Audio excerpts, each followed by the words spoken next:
Okay. Mike, is that you?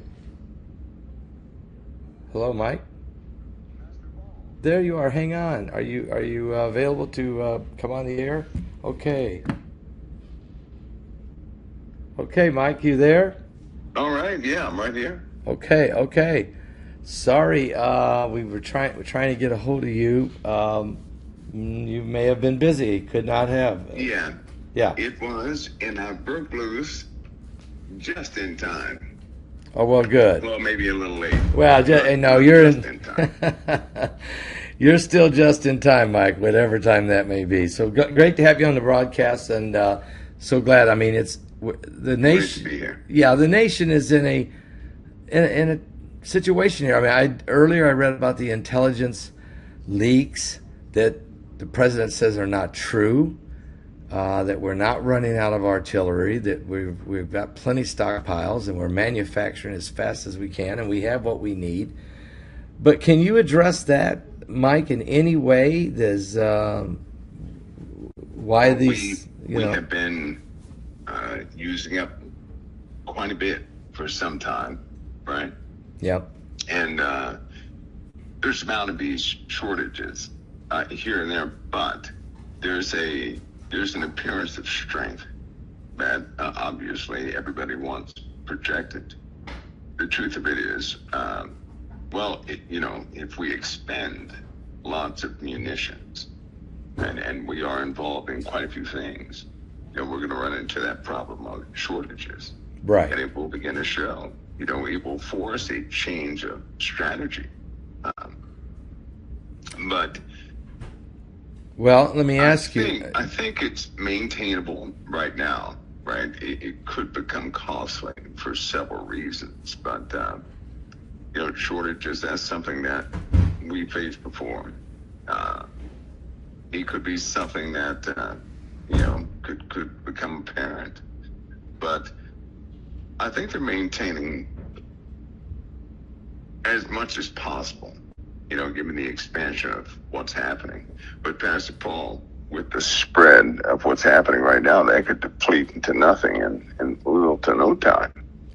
Yeah, Mike, one thing I do know that what last night that in Kiev, in Ukraine, Russia did get 28 intercontinental ballistic missiles, or ballistic, I should say, ballistic missiles into Kiev, and did a significant amount of damage, as you know, and killed 17 people. And that's because, and Ukraine admitted they didn't have no way to shoot them down. They were able to shoot down the drones in the drone attacks from Russia, but they could not shoot down those. They've run out. And is that part, you think, maybe what we're hearing in the press that's saying, hey, it's the reason they've run out is because we got to hang on to what we got? Yeah, Ukraine that's a rough position they're in right now. And I tell you what, they're hanging on by a needle and thread. If the world continues to expand as far as conflict, what in the world would they really do? What would they do? Because they simply don't have enough of a defense against Russia. Russia has access to quite a bit. They really have not touched some of their main munitions, and my goodness, it's such a terrible situation. It is a wake up call, when you read something like that or find out something like that. But what's happening now is spreading. As it spreads, the casualty rate will go up. More stories will naturally be headlined.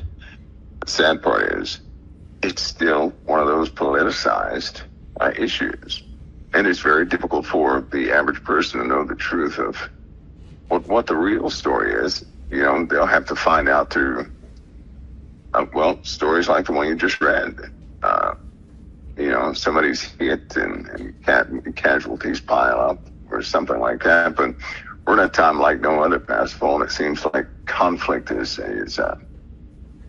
bound to break out in too many places. Well, the fact that today the Houthis were able to kill 30 of Yemen's soldiers and wound another 50, and then at the same time, the Houthis are able to fire on ships in the Red Sea, and the Strait of Hormuz is still not open, no matter what anybody says. This thing is not looking the way people thought it would be. I mean, certainly the Situation Room is probably spending more time than normal trying to figure out what is going to be our strategy going forward. I mean, I think the American people are probably wondering, what is the strategy? Right. And it's, which is normal. But when you think of Iran, how in the world can that nation continue to cause such turmoil in the Middle East? What we're dealing with is not completely natural.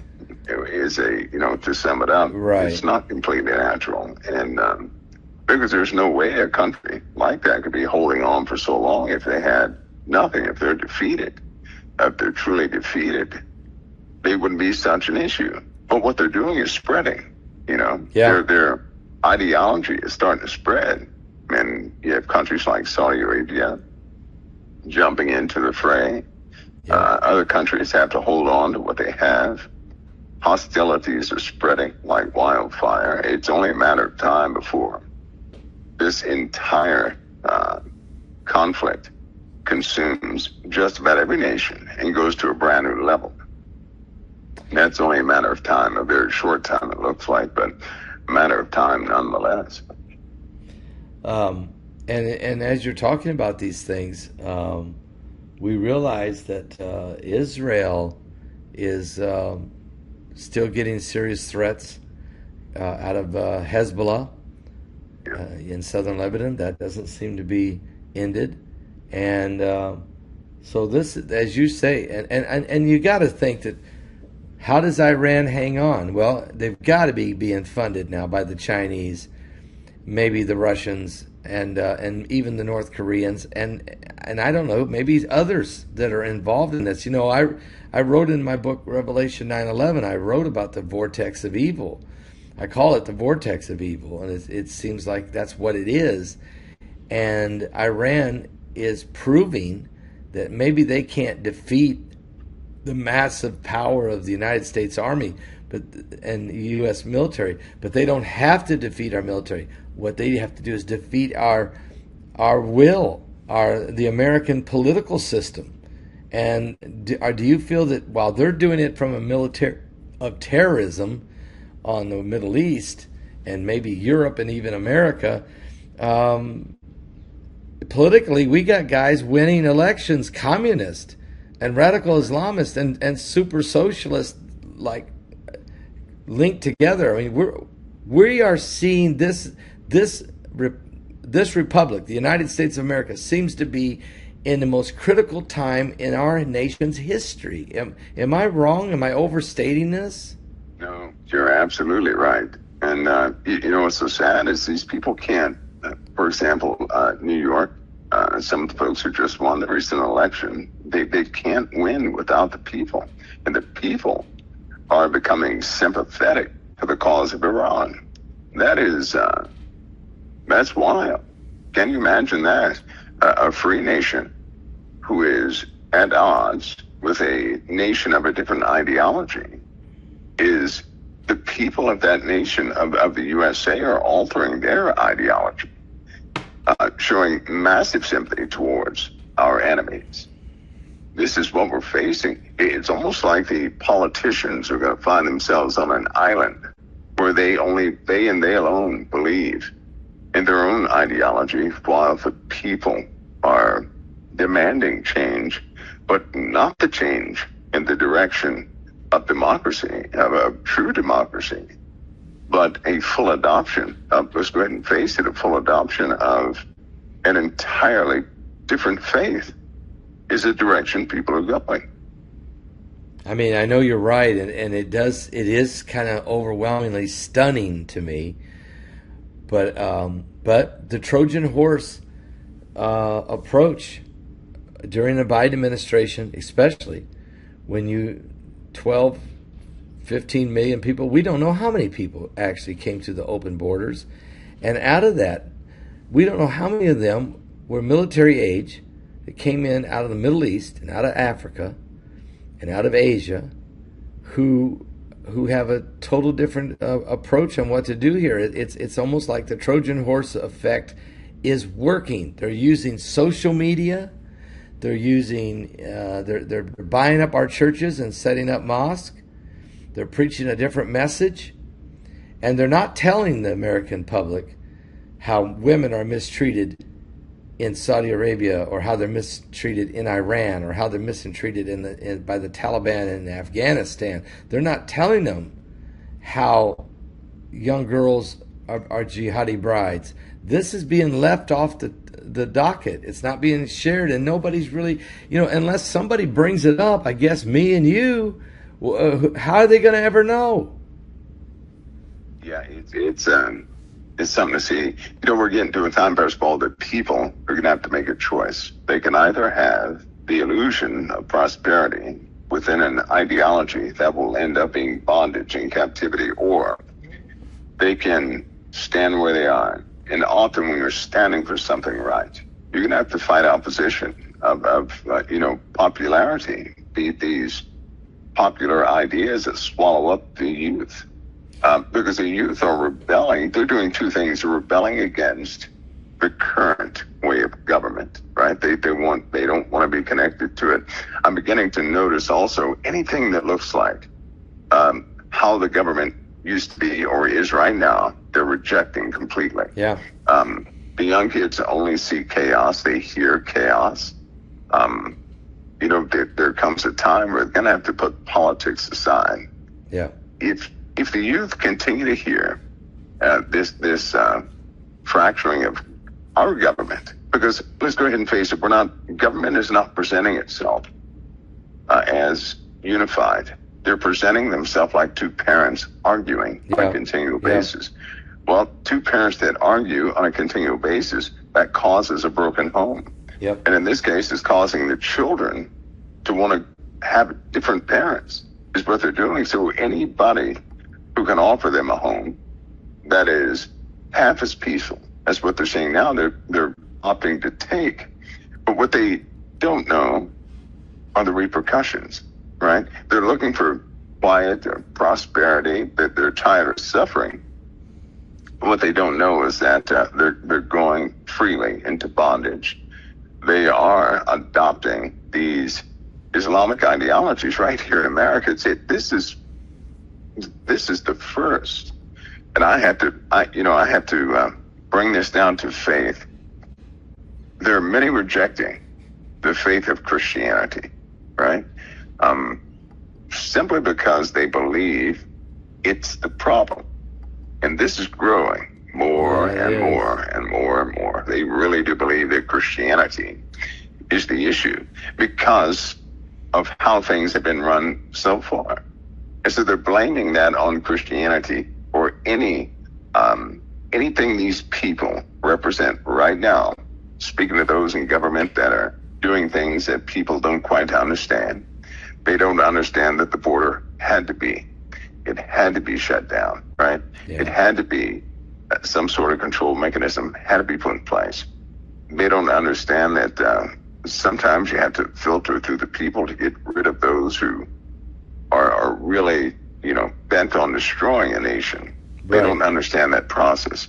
They certainly don't know about the consequences of not doing anything. Yeah, I agree. Because they don't know they're adopting this ideology, this socialist type ideology in full, and that's what they're demanding. That's exactly right. And we're going to talk some more about weather in a minute here in a second, but there's a couple of things also, Mike. They can't figure out how in the world that Dr. Fauci can show up at Congress, give a 15-minute speech, and then can't answer one question 111 times. He can't tell us the color of the carpet, what day it is, what the color of his tie. And he's the face of science. He's the one that said, "I'm Mr. Science." and that's not setting well with the American public. If he's not held in contempt of Congress, I know that the Senate committee voted that he should be, and that's going to go to the floor now. And the other thing is this Epstein thing.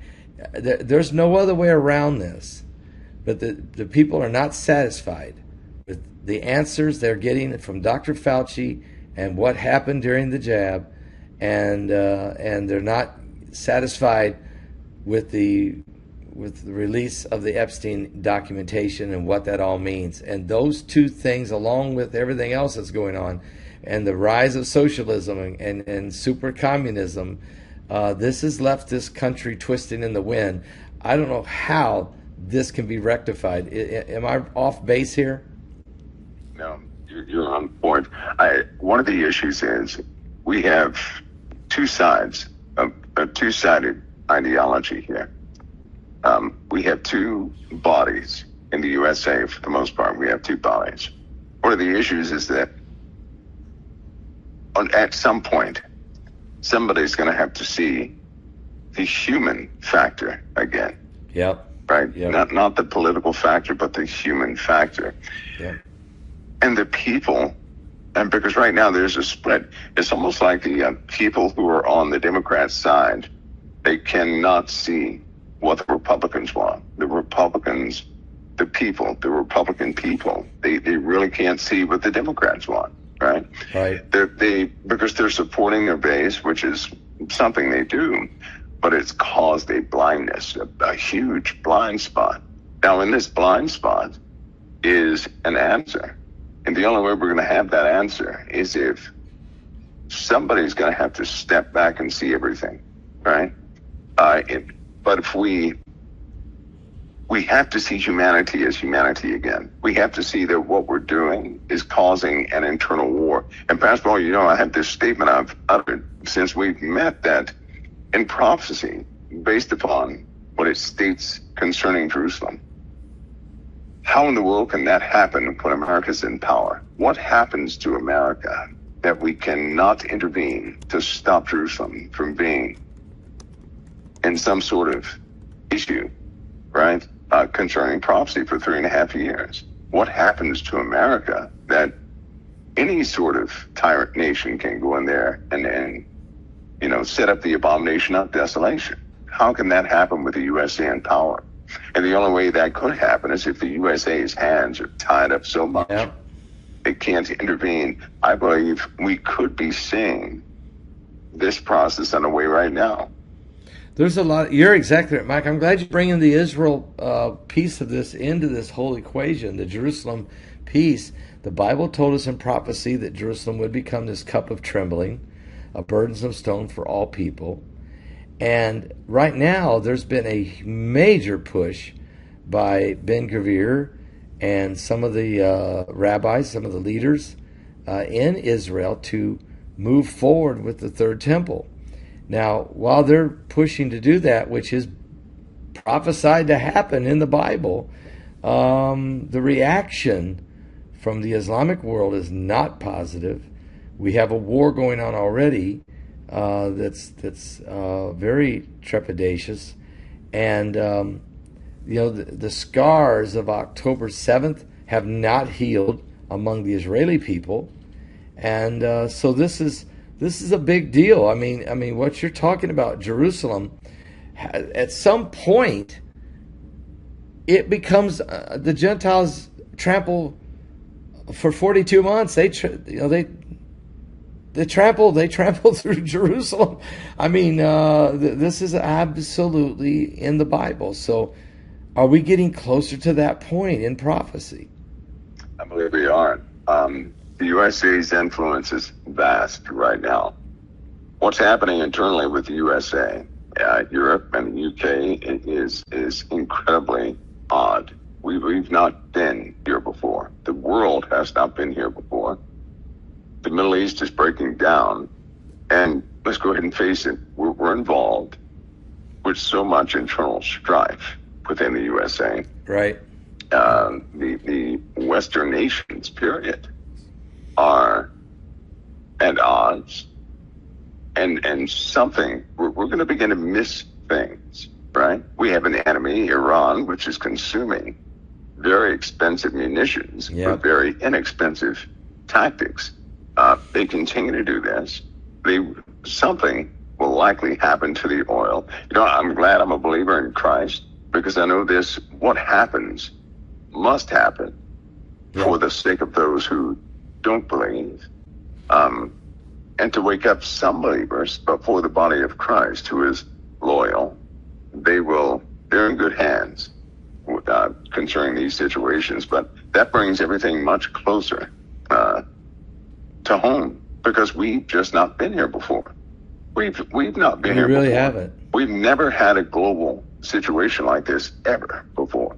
Not ever. No. And it's beginning to, be a pretty good contrast between the kingdom of darkness and other elements that are being squeezed out. It's only a matter of time before the faith war shows itself in all lands. That's only a matter of time. We're going to face that faith war. Who thought they'd ever see that? That it would actually begin to form itself. So we're here in a time where not only things in the earth are happening like this, but geologically, things are happening. Atmospherically, things are happening. Everything is happening all at one time, in pace with each other. Seems like geology is tied to these deeds of people, and as they continue to have these arguments and fallouts, and as some push for peace and others are pushing for absolute destruction, we see that same type of push and pull thing in geology also, with eruptions, earthquakes. Weather has gone absolutely haywire. We've not had these conditions before, right? The West in the USA is burning up. Spain is having a big problem. It's just, there's some obvious changes if people would pay attention that are unbelievable to the average person, but in fact, they are prophetic indeed. Mike, you're talking about some very powerful information here when you begin to compare climate and the geological changes and atmospheric changes, as you said, happening. The earth is groaning. The earth is moaning and groaning, and the wickedness among the people is accelerating. It's like, as you say, a combination. It's simultaneously happening, which is prophecy in the Bible. We're told that the earth will do this, and we're told that humanity will do what it's going to do in the end times. And we're seeing it play out exactly as Jesus made reference to it, and Paul talks about this in Hebrews chapter 12, that whatever is going to be shaken loose is going to be shaken loose, and that which remains will be that which is solid in Christ. And so we're in a big deal here. I mean, the sun is releasing solar flares. You're right. The fires are burning out of control. Canada, the West Coast, Spokane, Washington, Oregon, Northern California. I mean, we just continue to see these patterns. And now we're in a super El Nino year. The waters are about 3.1% or maybe a little more, 3.1 degrees warmer than normal and getting hotter. This typhoon's going to smash into China tonight in the morning with tons of water flooding in Okinawa, Japan from it. There's more typhoons forming, and I don't know. Do you have any idea what kind of hurricane season are we in for in the Atlantic side? Oh my! Well, I do know there's going to be a disruption in the flow of the normal hurricane patterns. We're going to have a severe temperature change, which will some of the winds from Africa are going to act as a front. Some of the particulates of the Sahara will interrupt some of the flow of those fronts. That's going to cause big problems in the winter. If we do not, we need to have those hurricanes to relieve some of the atmospheric pressures and some of your flow dynamics in the southern hemisphere of the earth. If that does not take place, winter is going to be something we never we simply can't prepare for. You mean really I a hate to really put it bad that way. winter? You expecting a real bad winter? Yeah, if we do not have freedom of flow in the southern hemisphere, meaning if we don't have the development of storms, right? Then the northern hemisphere is going to be clogged this winter. Imagine a storm in the winter that would rest over a state for about 4 days with the heaviest snow they ever had. So you're talking about 3, 4, 5 feet that could potentially fall in Carolina, for example. Wow. And then to have that back to back to back to back to back.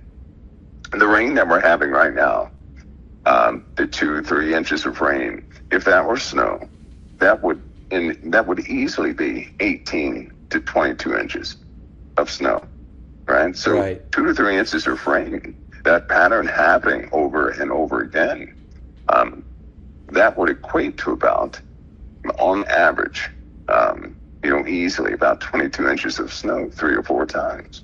So imagine the Carolinas, South Carolina, for example, having a snowstorm one day, 2 days later having another, 3 days later having another, right? And temperature swings that are supportive of ice and snow. So you get this, you get the snow melt only to freeze and then snow again with more ice. So we're also going to see environmental shifts of cold and hot regions. We're going to see that big time. In fact, it's happening already, which is why the West Coast of America, we went over that at the beginning of the year, that people had to prepare for fires and floods. And that the southern portions of the USA, they have to prepare for rain, right? Monsoons are forming. Monsoons are forming right now. These patterns are indicative of the weather patterns that we're going to have during the winter time, with the same and worse conditions. And people are not prepared for that because there's no way they have anything to compare it to. It's going to be rough. Well, Mike. So hurricane season is going to tell the entire story. Yeah. If we have hurricanes and that pressure can be relieved, as far as the flow dynamics of the atmosphere, winter will be tolerable. But if it gets clogged up, so to speak, we're going to see that same pattern in the winter where storms stall over the USA, dropping unreasonable amounts of snow. Mike, also, while we're talking about these weather patterns and these changes, we have Ebola now. This is the second worst outbreak of Ebola in history. Over 4,000 cases, 1,800 people dead. That's a high percentage, which means this thing has mutated, and they admit that. But also we're hearing that AI now has jumped the rails and can now design and is designing brand new viruses. I'm not talking computer viruses. I'm talking it knows how to make new viruses that could be used on the human race. Why in the and what I'm hearing is, and you can help me. You would probably have a better information on this. That AI, these are AI doing AI super intelligence. It's not being directed by humans. It is a super intelligence, artificial intelligence that's doing this, and is now working on. Is this part of the plan that AI wants to eliminate or do damage to the human race? When AI was in its infant stages, those who created AI attempted to warn the public about AI, but they knew the genie was out of the bottle. Yeah. You can't put it back in. For example, even if people right now are trying to stop AI, you have so many people vested in these data centers that are going up regardless if people agree with them or not. These data centers are, in fact, these huge nerve clusters of AI that are going up worldwide, which is making AI so much more smarter than what it was. And concerning viruses, back in 2011, 11, 12, and 13, you could actually order virus components to create brand new types of chimera viruses And anybody could do that. Anybody could ask a country who had the resources, or a country could ask a group of scientists from a different country, hey, can you make a virus that does, A, B, C, and D? You can actually order the components. So imagine, because these level 4 laboratories and beyond have already developed just about everything you can imagine, and they put them on ice. Just imagine having a list of viral components that you can actually order, put together, making some super virus of which there is no immunity, because they have those two that they bury at the bottom of the sea, or viruses they have dumped in undersea volcanoes, right? So nobody else gets a hold of them. They have created things that they cannot stop. And there are viruses you can create that will simply just start to consume everything. We live in a time now where people can utilize AI has enhanced, by the way, the capabilities of these viruses about 700%. And I have to warn everybody about this. A common virus that humanity has an immunity to on the surface of the earth. They had an experiment back in the early 2000s. They took a virus to the International Space Station, a simple virus.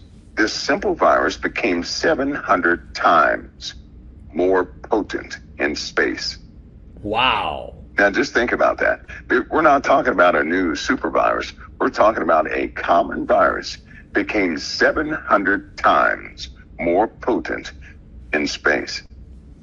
Now can you imagine if, and here's a danger that we face right now and we have been facing. These experiments absolutely took place. Imagine if a satellite, if somebody on the ground were sick with a common cold or something, they're building a satellite. They put together the internal components. No human being is in it. It's a little tiny satellite. They launch it. It's out there in space. But on the inside, the virus is growing. It becomes 700 times more potent. Then that same satellite comes back down into the atmosphere and the core of it survives, which has happened multiple times. Right. Anybody who comes in contact with that satellite, right, is going to catch something there is no cure for. Wow. Think of that. Wow. And that's without, intervention or creating some super bug. We've done that to the common cold because that scenario I just named to you is something that terrifies people right now. Okay, Mike, now as we're on that vein, let's talk about why in the world, I understand that they're telling us that SpaceX, that rocket, that part of the Falcon 9 crashed into the moon, which I find just incredible. But it hit in the Einstein crater, which I found that to be very odd. Are we saying that this was just total accident? That this was a runaway rocket that smashed into the moon and hit the Einstein crater? Or was that thing directed? And if so, what would be the purpose of it? Are we still working on a way to deflect incoming asteroids and maybe not Apophis, but maybe there's something coming, deep impact, something that's on the way that we've never been told about and probably never going to be told about, or why in the world would you run a rocket ship into the moon? Or did it just so happen miraculously crash into Einstein's crater? Right, miraculously. Yeah. Well, Pastor, there are so many things that people have no idea about. Well, let's put it this way: they're spending trillions in space, and not for communication. They're spending trillions of dollars. They're paying everybody they can get their hands on to develop, not to explode some asteroid.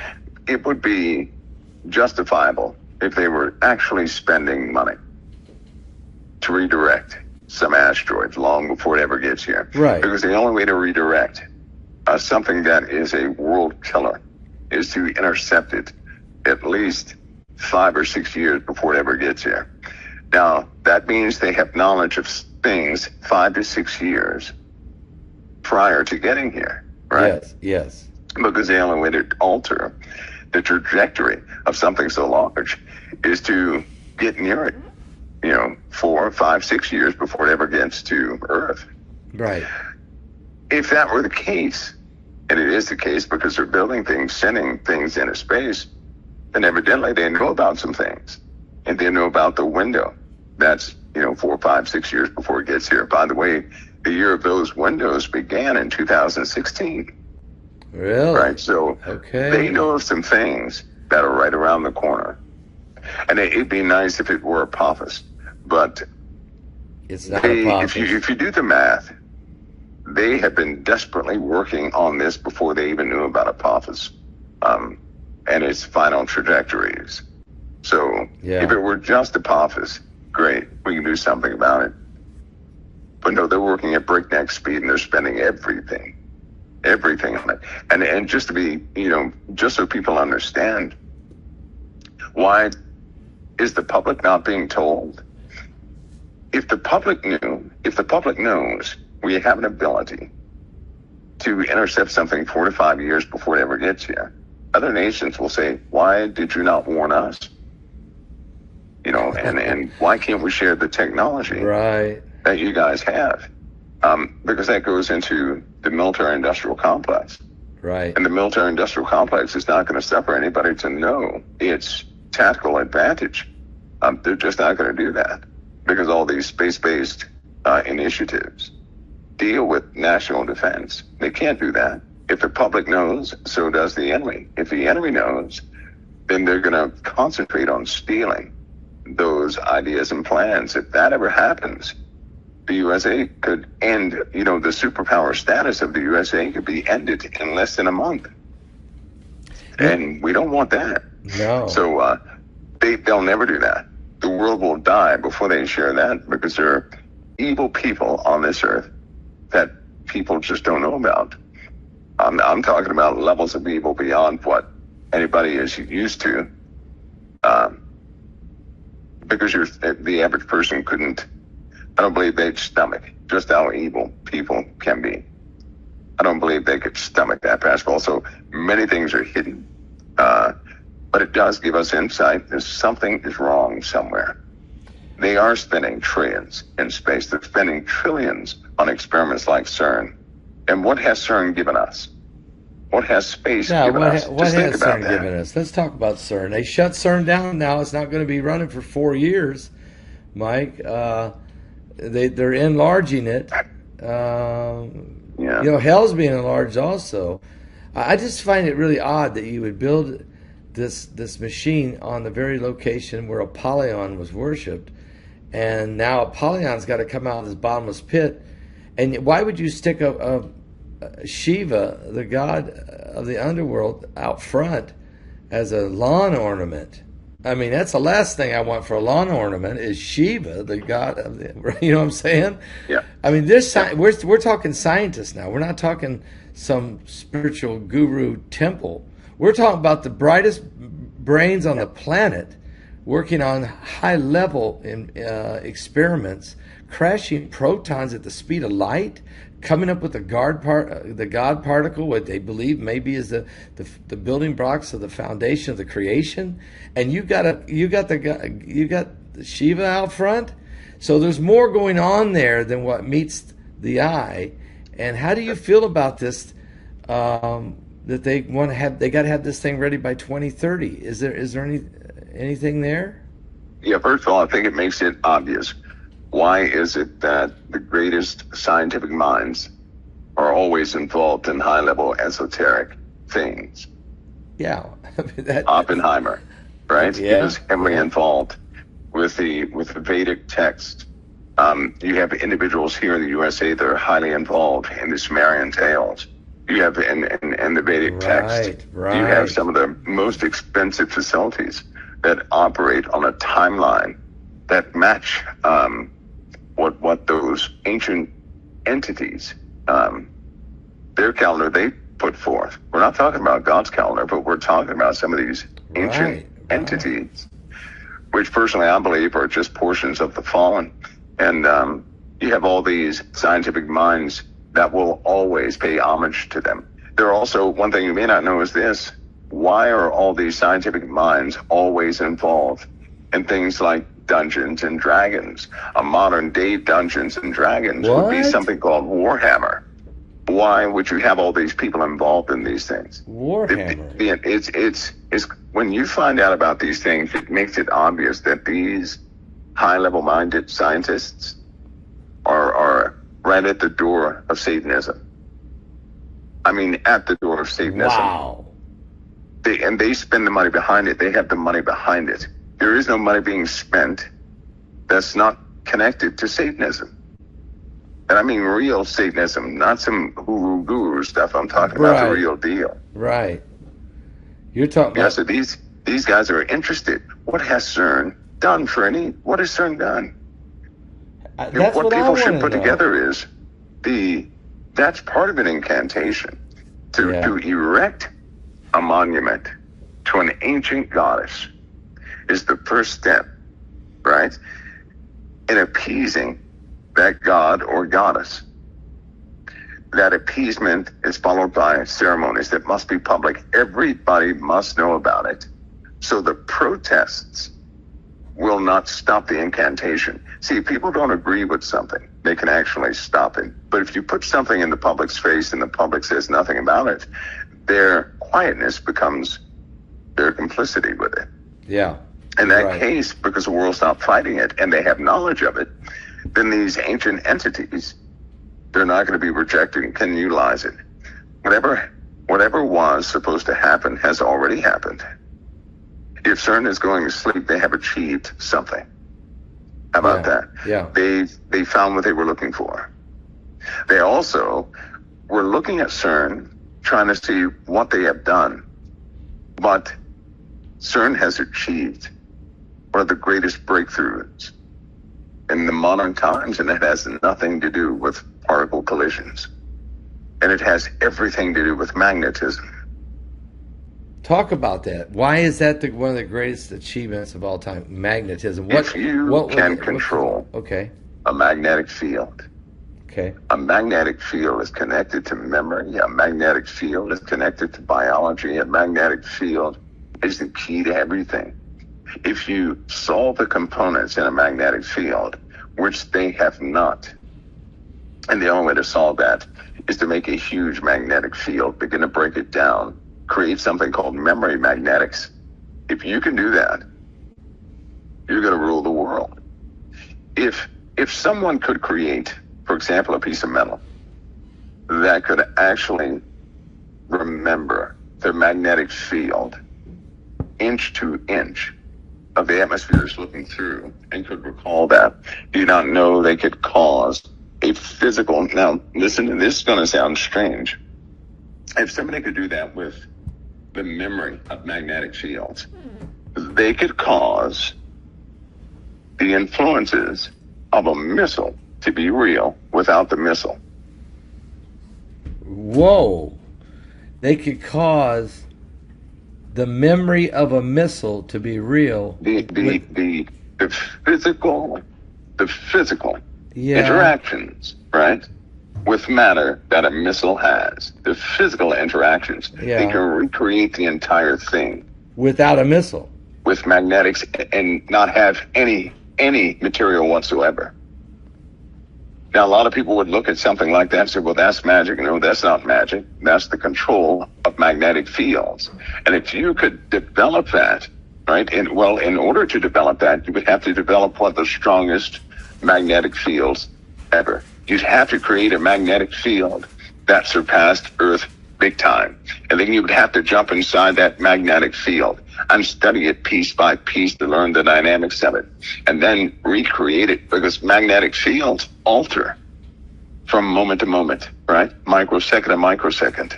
But if you had something that can map that magnetic field and you could recreate it, Pastor, you can cause something to come from nothing without the something. So imagine an invisible missile that is made out of nothing but the control of magnetic fields. Are we talking? You can't find something like that. Well, that's jumping dimensions. That's jumping time. You Well, could. no, well, think of it this way. Right now, right? Right now, the only thing holding your desk together, your house together, all your clothes together and everything else is a small, tiny nuclear force. That small, tiny nuclear force essentially is held together by light. That light has a magnetic field component to it. Okay? If they had something that could map what all these little tiny magnetic fields are doing all at one time, right, and recreate that, if they could recreate your environment anywhere in the world at any given time, anytime they want. And then if somebody walked into it, they're gonna bump into your desk. They'll slam into it just like they're slamming into your desk. Without having matter, they can cause the properties of matter to be real everywhere, right? So imagine if they did this to a vehicle. Imagine if they recorded the magnetic influences of a vehicle moment to moment, right? So out on the highway, they recreate this. Nobody sees anything. They send a car that's made out of this as it's replayed back down the street. That car would collide with every other car, but nobody would ever see anything because there'd be nothing there. Nothing there. So essentially, somebody would be able to create anything they wanted to have a physical influence in this reality, right? Out of absolutely nothing but magnetic fields. You're creating a new reality out of nothing. You're making something out of nothing. And that's what God did when he spoke the world into existence. He created something out of nothing. But you're saying it wouldn't quite be that, but it would be good mimicry of that. It would be right? it would be a shadow of it. Yeah, it'd be a mimicry of that. And whoever does that, right? They're gonna run everything for real. Yeah, because you can't really find will. something like that. That's the most They powerful. could put up a wall nobody could see. That would be the most nobody powerful would be able to thing penetrate in that history. wall. It'd be the most powerful invention in history. It'd be the greatest. There you go. There you are. There you are. Equation. Well, so CERN's doing a lot of things. They're playing in a minefield. They perfected magnetism at CERN. Yeah. How do you keep, Pastor Paul? Here's the deal. Are you ready? How do you keep one of the strongest particulates at one of the highest speeds to follow a line 1/1,000,000th the size of a human hair for miles, and it never deviates out? How do you keep that going in a small little tiny beam? You can only do that through magnetics. Yeah, this is beyond bending light. This is beyond laser light or some other type. Yeah, you're talking about perfect magnetics to hold something. To hold something in place like that so it does not deviate beyond a specific percentage. You're looking at the beginnings of the perfection of that type magnetic influence. So we're going into another level here of this, the spiritual realm and the physical realm are intertwining now. We're crossing over into a different veil of reality, and that's kind of what God is saying, and that's why Christ is coming back to take us. The Bible says an angel put one foot on land and one on sea, and says time is no more. This is a whole new game. It's a whole new ball game now. The laws of gravity, relativity, all of those, you throw them out the window. And that's what I'm hearing you say. You can throw all of the current understanding of how things operate, you throw it out the window. This is a whole new way. And so, the Bible says that when they were building the Tower of Babel, God said, He said, look, they have figured out how to climb into the heavens. I think that's more than just how tall the building was. I think it had to do with the scientific capabilities of energies. And are we about there again, that we can climb into the heavens, that we can surpass the laws of physics and enter into God's creative powers? I still think man is too far away from the Father's creative powers. I still think we're playing in a sandbox. The problem is The fallen angels who tampered with mankind were bound up, they were destroyed, right? They corrupted everything. And why? Because Right. they directly affected humanity, right? Nobody else ever did that. Nobody ever altered God's creation the way the fallen angels did. And here we have it again. We have these scientists who are motivated by only God knows what, who are about to alter humanity again. I'll say they have been helping to alter humanity again. People have undergone something. There are already physical changes in the physiology of mankind. There are physical changes in mankind all throughout the earth, and that's been happening for the last 10 years. So they have yet again tampered with God's creation in a very foul way, in a way where people are going to suffer the consequences of what they have done yet again, and the Lord's going to put an end to it. So, like the beast when he calls fire down from heaven inside of all men. Okay, that's not impressive to me. If somebody makes a laser hit a building, that's not very impressive. But if a person could control something to a degree where nobody has a defense against it, and the earth is suddenly subdued through this demonstration of some miraculous-looking technology, then mankind is in trouble again, right? And when mankind cannot overcome something, they just lost dominion of the earth. So the fallen angels had children. The children had dominion. The fallen angels' children had dominion over the earth. Humanity lost it because it was overridden by something that was both spiritual and flesh. And here we are again. Mankind about to be overridden in their dominion over the earth, which means humanity will begin to fall in great numbers yet again. And the Lord's not going to suffer that this time. No. He won't suffer that this, so he's going to put an end to it. But all those who do agree with this tyrant type of philosophy, they will gravitate towards or be subservient towards this new type of evil, right? They're going to build it up. It will constitute a kingdom of unnatural evil. And then that will be the end of that. But I do believe we're beginning to see the formation of it. The parts that were for a long time a mystery to most. Unbelievable. Mike, it really is. Mike, coming into next week, by the time we come on, what is your concerns between now and next week? What is your biggest concerns of what may be going to take place on the planet, and what we need to be watching for? Well, as we have fault line instabilities like we never had before, the coast plate keeps vibrating. That's a major concern for me. Of course, that's the champagne cork. It's starting to move. If people continue on this destructive path, the earth is going to face some sort of alteration, period. Right? It's always going to go hand in hand with what humanity is willing to live with.